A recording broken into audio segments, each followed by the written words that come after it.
Ce livre audio se nomme Une amitié au-delà de la mort. Dans le chapitre 1, on a découvert notre protagoniste principal nommé Reiji. Il vit un drame dans son quotidien.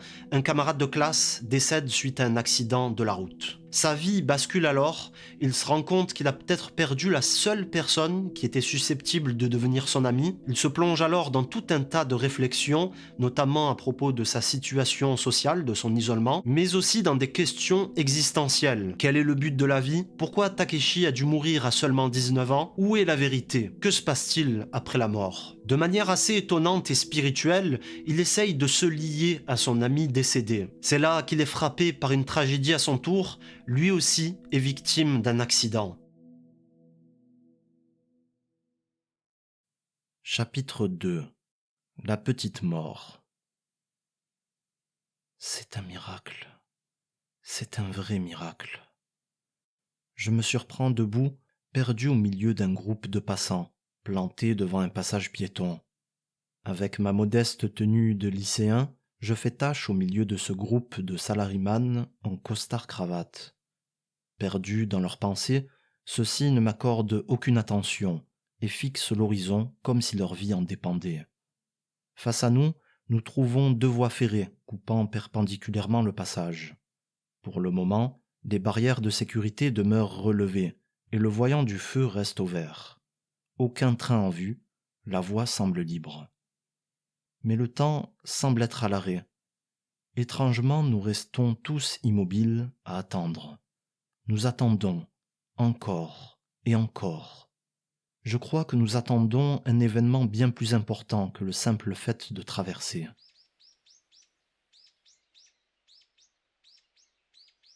Perchés sur des câbles tendus au-dessus de nos têtes, des oiseaux nous accompagnent avec un agréable chant matinal. À l'écoute de ces sons mélodieux, à la douce sensation de la brise caressant mon visage, une évidence me frappe. En fait, je suis toujours en vie. Ces sensations, ces émotions qui me parcourent de toutes parts, prouvent que ma conscience demeure intacte et que je profite d'un moment banal du quotidien comme des millions d'autres Tokyoïtes. Et puis, je remarque un autre détail, un fait tout aussi miraculeux. Face à moi, de l'autre côté des voies, sur le trottoir voisin, j'aperçois une silhouette familière, grande, robuste, mais pourtant rassurante et amicale. Ce piéton se détache des autres, comme empreint d'une lumière, d'une aura saisissante. Vêtu du même uniforme que le mien, celui-ci m'observe, conscient de notre origine commune. Je n'en crois pas mes yeux. Je n'aurais jamais pensé le revoir aussi vite. Peut-être pas avant des dizaines d'années. Mais c'est pourtant bien réel. À seulement quelques mètres, et sans que je ne puisse expliquer comment, Takeshi attend au milieu de la foule. Tout comme moi, Takeshi est encore en vie.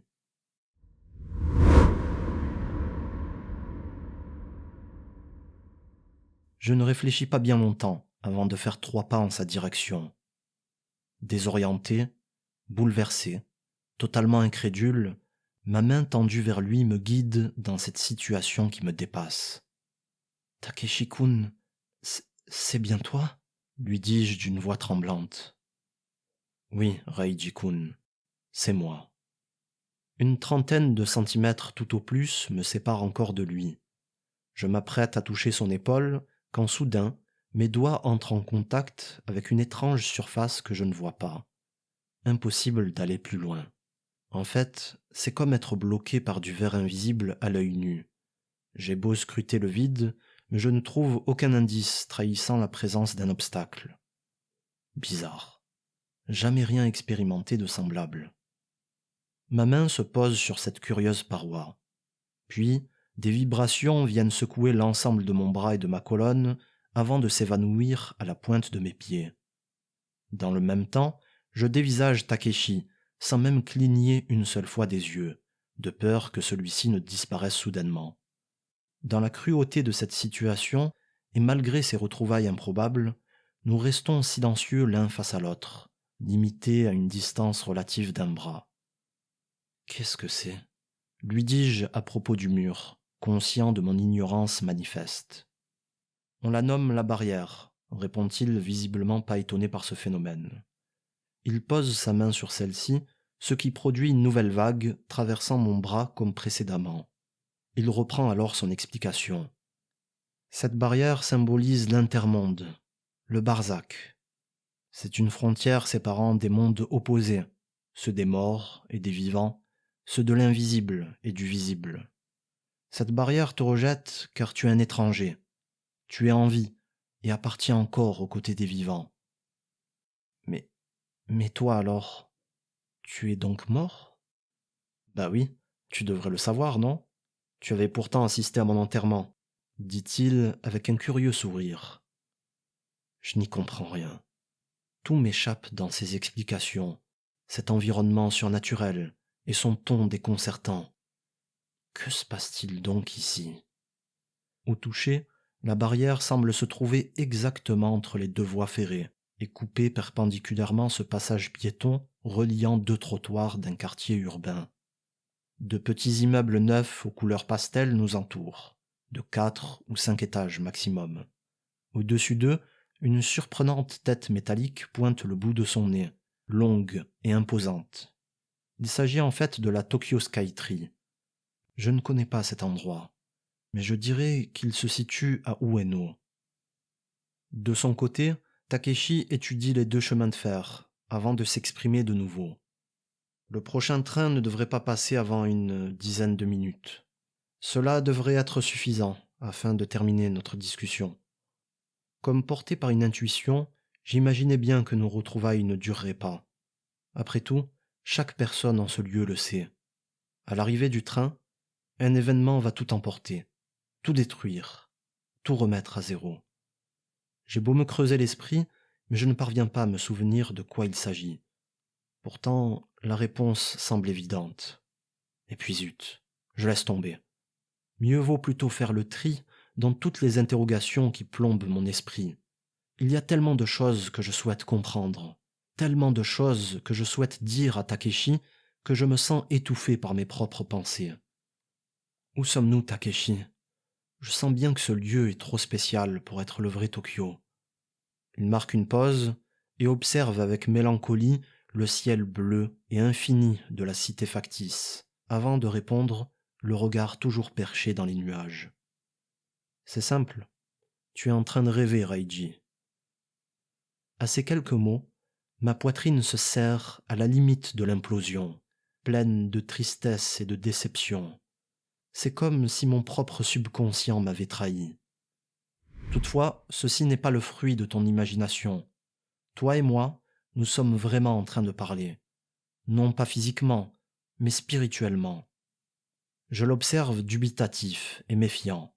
Il reprend, pointant un doigt vers moi. Tu sais, l'existence ne se limite pas à votre petite compréhension de l'univers ainsi qu'à vos 5 sens. Il y a tellement de réalités du domaine de l'invisible qui vous dépassent. Tiens, le rêve par exemple. Aucun moyen scientifique peut prouver ce dont tu es en train de rêver. En effet, c'est une expérience de l'esprit, invisible aux autres humains. Toutefois, le manque de preuves n'entache en rien son existence. En vérité, c'est tout simplement votre savoir qui demeure trop limité. Sa remarque m'inspire un peu d'humour. Heureusement que ça reste inaccessible à la science. Il y a des choses que je préfère garder pour moi. Bon public, Takeshi en rigole, ajoutant que oui, effectivement, il valait mieux ne pas s'introduire dans certains rêves un peu trop intimes. Je lui demande alors.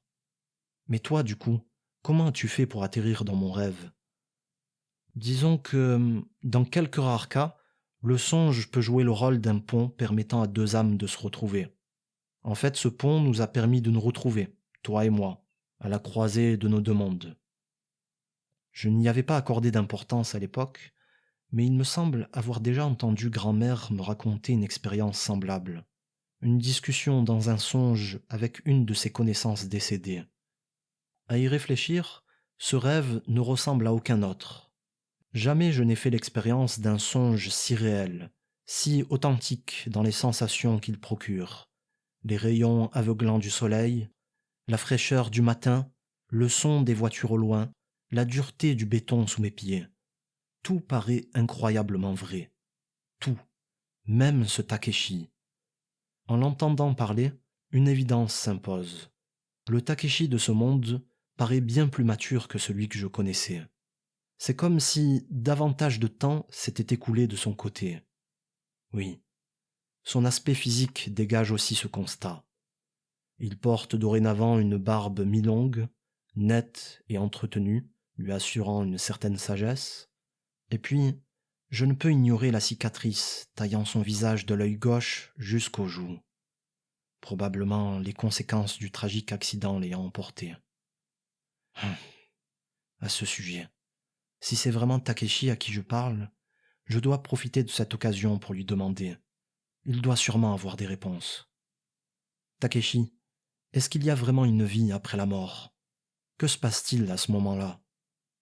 Il réfléchit un instant, le regard dans le vide, puis répond de manière étonnante. Est-ce que tu connais la petite mort? La petite mort? Une personne qui reviendrait à la vie après un arrêt cardiaque? Takeshi continue, visiblement pas satisfait de ma réponse. Chaque nuit, vous, les vivants, vous mourrez pour revivre le jour. Vous vivez la journée pour mourir la nuit venue. Le sommeil est l'état qui se rapproche le plus du terme de la vie terrestre. Pour cette raison, on le surnomme la petite mort. Durant son explication, il se gratte la barbe dans un effort pour extraire les meilleurs mots de son esprit. La suite est plus étonnante encore. Le sommeil nous sert de repos, mais pas seulement.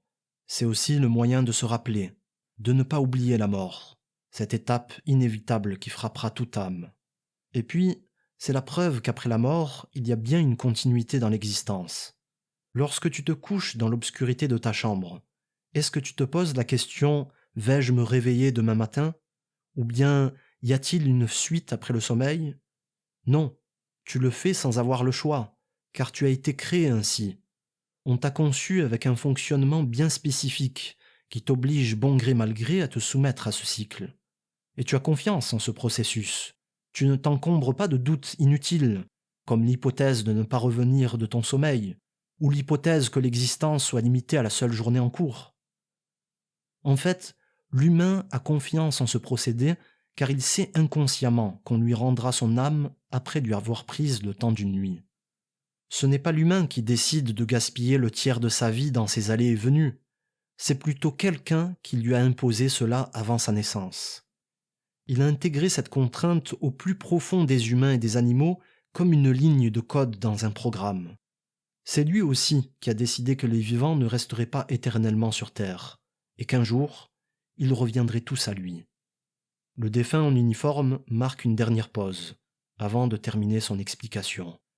Alors, cela sera une nouvelle étape du voyage. Une étape où la mort n'aura plus jamais aucun rôle à jouer. Takeshi fait allusion à un créateur. Il sous-entend que celui-ci est unique. Il parle aussi d'une résurrection physique, comme celle du monothéisme. Je ne sais comment l'expliquer, mais j'ai toujours eu une conviction au plus profond de mon cœur. Pour moi, un tel créateur se doit d'être omnipotent et parfait. C'est l'opposé même des divinités propres à ma culture et au polythéisme, des divinités au rôle séparé et limité dans leurs capacités. L'idée de ces dernières me rappelle davantage les faiblesses humaines et le concept de société. En effet, qui dirigerait un tel groupe? Quelle serait la hiérarchie? Ces divinités en viendraient-elles à s'affronter pour le déterminer?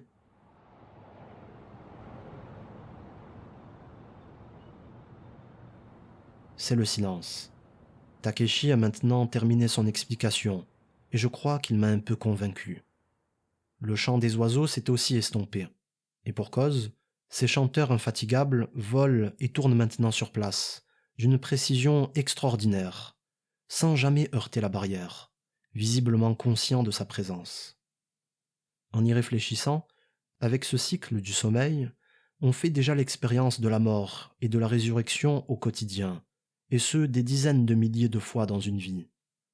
J'en fais moi-même l'expérience en ce moment, et peut-être comme jamais auparavant. Face à ce mur invisible, c'est comme si j'étais à la limite, et que d'un moment à l'autre, je pouvais basculer du côté des morts. Mais un pressentiment me fait penser que ce n'est pas encore le moment, et que je vais bientôt rebrousser chemin. Takeshi, je suis désolé. J'aurais aimé qu'on puisse avoir ce genre de discussion du côté des vivants. Je n'ai jamais fait un seul effort pour devenir ton ami. Je me sens hypocrite à propos de cette récente amitié que je lui porte et lui fais savoir à demi-mot. Mon cœur s'accélère, ma mâchoire se met à trembler, mes yeux deviennent humides. Je suis sur le point de craquer. C'est fait. Le sujet qui me tracasse le plus depuis sa disparition est lancé. Celui qui cause en moi le plus de regrets. Celui qui me ronge de l'intérieur. Quel abruti que j'étais. De son vivant, il me saluait et je lui répondais à peine, plein de lourdeur et de fainéantise. Je déteste cet horrible individu, ce monstre enfermé dans mes souvenirs du nom de Reiji, une maigre créature déguisée en lycéen, une imposture d'humain au visage morbide, muet et centré sur sa petite personne. Maintenant je le sais, je suis impardonnable d'avoir laissé filer une telle opportunité, alors que je me reprochais tellement la solitude. Dans le fond, n'est-ce pas moi qui m'isolais volontairement des autres? Takeshi me répond. Nous avions des centres d'intérêt et des personnalités différentes. Ainsi est le monde des vivants. On ne peut se lier à tout le monde, dit-il en posant son autre main sur le mur invisible. Mais tout de même, j'aurais dû faire un effort, j'aurais dû. Tu aurais dû faire quoi? Répondre à mes salutations avec plus d'enthousiasme? Et tu crois qu'on serait devenus les meilleurs amis du monde juste pour cette raison? Ne te méprends pas. Je te saluais avant tout par respect, par empathie.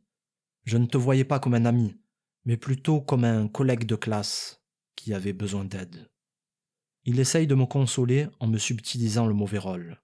Je ne peux plus rien ajouter, envahi par des larmes et une tristesse que j'avais longtemps refusé d'extérioriser. C'est cruel, mais parfois la mort reste le seul moyen pour certains d'ouvrir les yeux, quitte à ce qu'il soit déjà trop tard. Toi et moi, par exemple, nous avons dû attendre un contexte exceptionnel et la mort de l'un d'entre nous afin de nous lier. Et on ne pouvait pas faire plus tardif. Moi aussi, je le regrette après coup. Tu es l'une des rares personnes à avoir continué à me visiter, contrairement à certains de mes amis que j'estimais proches. Même Kyoko n'est pas revenue depuis. Takeshi s'interrompt brusquement, les sourcils froncés, pleins de regrets et d'amertume. Je le comprends. C'est au cimetière que le lien avec ses proches a été rompu, et c'est dans ce même endroit que notre amitié est née de par notre solitude commune. Takeshi me cite chacun de mes monologues, que ce soit celui à propos de la mort de mes parents, de mon isolement ayant suivi leur disparition, de ma timidité, de mon manque de confiance en moi, et même ce monologue à propos de ma récente quête de vérité. Takeshi était bien là, 6 pieds sous terre, à l'écoute de tous mes états d'âme. Depuis le début de notre dialogue, 7 piétons se sont ajoutés à mes côtés. Ils ont comme ressemblance la bizarrerie de porter des visages sans yeux. Aveugles, probablement sourds, ils scrutent pourtant leur montre, comme pressés par un quelconque agenda. De toute évidence, la plupart d'entre eux se rendent au travail et ne profitent aucunement de notre échange, occupés par d'autres priorités. Probablement qu'ils dorment aussi dans le monde terrestre, perdus dans un wagon souterrain, alors qu'ils vont ou reviennent du boulot. Durant les quelques dizaines d'années à venir de leur quotidien, ils ne s'interrogeront que rarement sur le miracle de la vie. D'ailleurs, le déclic n'aura probablement jamais lieu durant leur court passage terrestre. Ils se contenteront d'une existence faite de déplacements dans les métros bondés de la ville, le cœur plein d'angoisse, où chaque minute est calculée. Une vie sacrifiée pour l'entreprise, avec des dizaines et des dizaines d'heures de travail par semaine, jusqu'à tard la nuit. Pour tenir la route, ils jouiront de quelques divertissements, de quelques semaines de vacances annuelles pour revivre et oublier l'effort. Certains tomberont amoureux, se marieront, auront des enfants. Mais ils finiront tous par vieillir, faiblir, et un jour, ils traverseront la barrière. Le drame dans cette existence demeure dans le fait suivant. Durant cette courte traversée d'un monde vers un autre, ils n'auront jamais trouvé un moment pour se poser et s'interroger. Ou du moins, ils n'auront pas voulu le faire, et auront fait tout leur possible pour repousser cette échéance à toujours plus tard, embrassant le moment présent et rejetant inlassablement l'avenir. Mais c'est oublier que la mort demeure toujours fidèle au rendez-vous. Un hurlement me fait soudainement sursauter. Je retrouve les individus à mes côtés toujours figés au même endroit. Donc, le cri ne peut venir que de Takeshi. La tête basse, assis à même le sol sur l'un des deux chemins de fer, celui-ci marmonne quelque chose. Ma famille, ma mère, Kyoko, il me manque tellement. Visiblement, ma peine a été contagieuse. Les morts ressentent donc aussi ce genre d'émotions. Elles vont mieux, lui dis-je. Elles t'aiment énormément, tu sais. Ta maman est quelqu'un d'exceptionnel. Elle est forte, incroyablement forte. Vous avez le même sourire et... Avant que je puisse terminer, des tremblements se font entendre, de gauche et de droite. 2 trains sont en approche. L'alarme du passage piéton retentit alors. Pris d'une idée soudaine et d'un urgent sentiment de panique, Takeshi se rapproche au plus près de la barrière, presque comme pour s'y coller. « Reiji, dis-leur que je... » De par son intonation, il semblait vouloir terminer par les mots « que je les aime ». Mais il marque une pause, comme pour se raviser de sa première intention. « Dis à Kyoko que je m'excuse de ne pas avoir pu tenir ma promesse. Tu le feras, tu me le promets ?»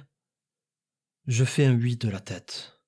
Comment pouvait-on refuser une dernière requête à un mort ?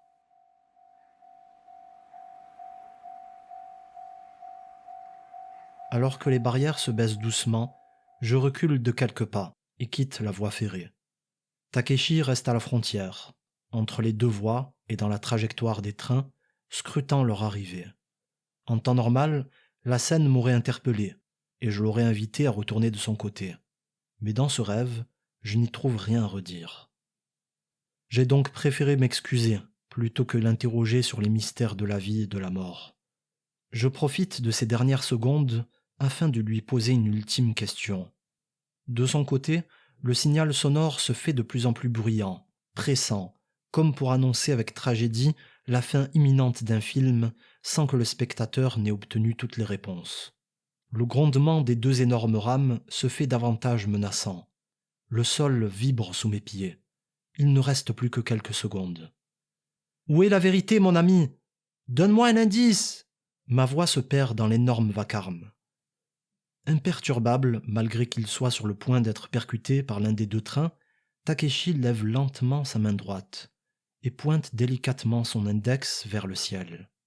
Je lève la tête, espérant obtenir une réponse claire à mes questions. Je ne trouve que le ciel magnifique de Tokyo, d'un bleu marqué, splendide et plus prononcé que jamais. Trop tard, les 2 trains nous séparent maintenant. La vive allure des structures métalliques crée un puissant courant d'air, faisant voler mes mèches et m'aveuglant quelque peu. Entre les rames, j'aperçois Takeshi toujours là, l'index encore dans la même position, avec un léger sourire, comme pour masquer sa tristesse et me dire adieu. À chaque séparation entre 2 wagons, nous avons une fraction de seconde pour nous jeter un léger regard avant de disparaître de la vision de l'autre, et que s'impose à nous notre propre reflet sur les vitres du train.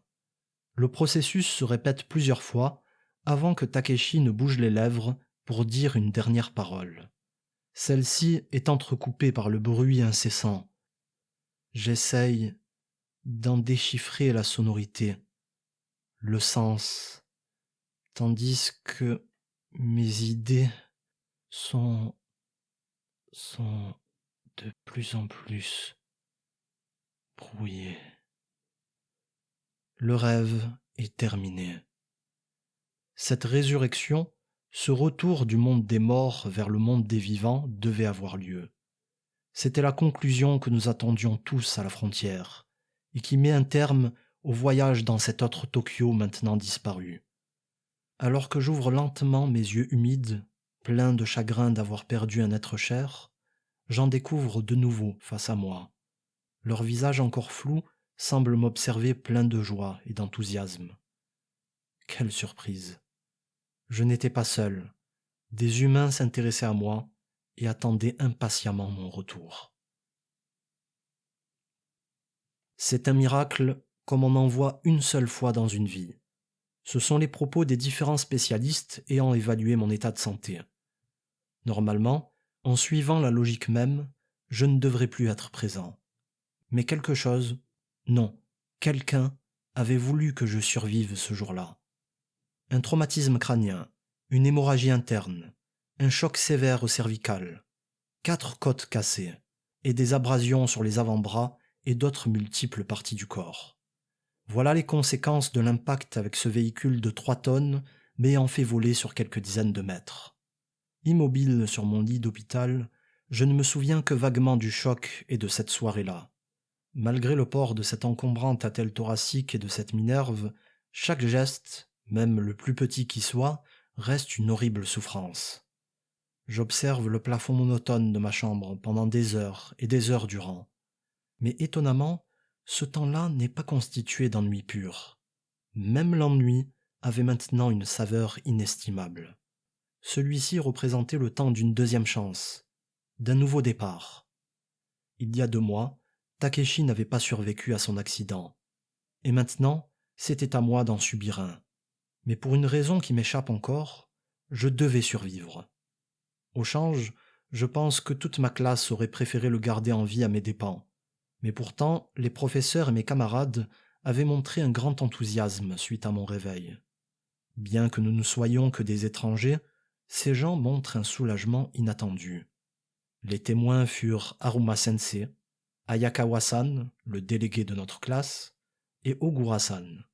Venus me rendre visite quelques jours après mon accident, ils assistèrent à un autre miracle qui venait s'ajouter à la longue liste de cette histoire, celui de mon réveil prématuré 3 jours seulement après l'accident.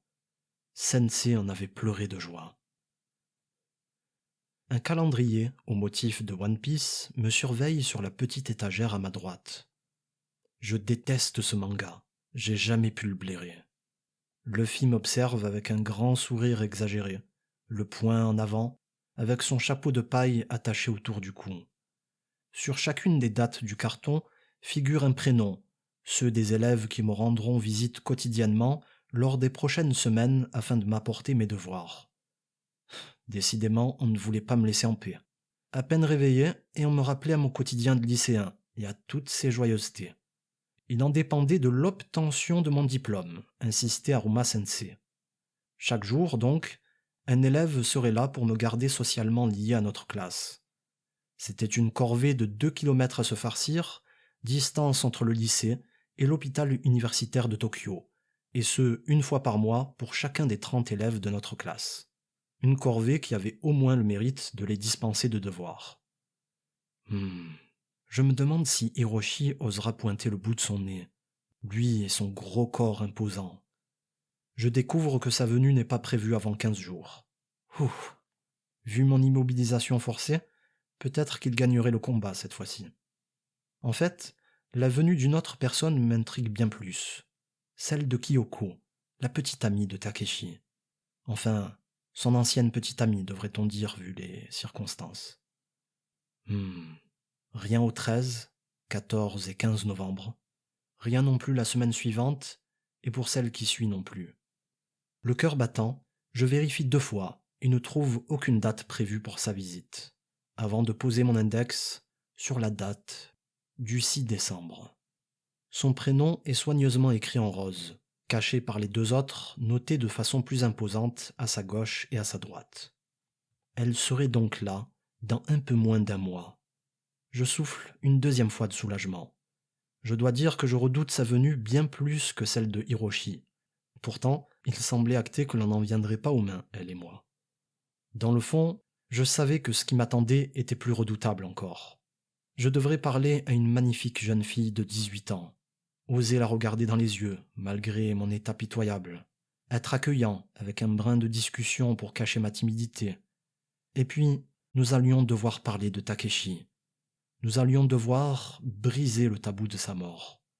Plus compliqué encore, il me faudra lui raconter ce rêve que j'ai expérimenté, et la fameuse promesse.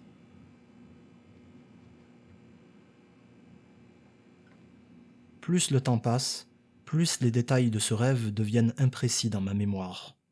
Ainsi, malgré la douleur, je m'efforce de noter les moindres détails sur une des pages du calendrier. Je fais même un dessin représentant le Takeshi de la barrière. Comment aborder cette histoire pour le moins surnaturel sans brusquer Kyoko? Et puis, comment réagira-t-elle? Est-ce qu'elle se mettra en colère?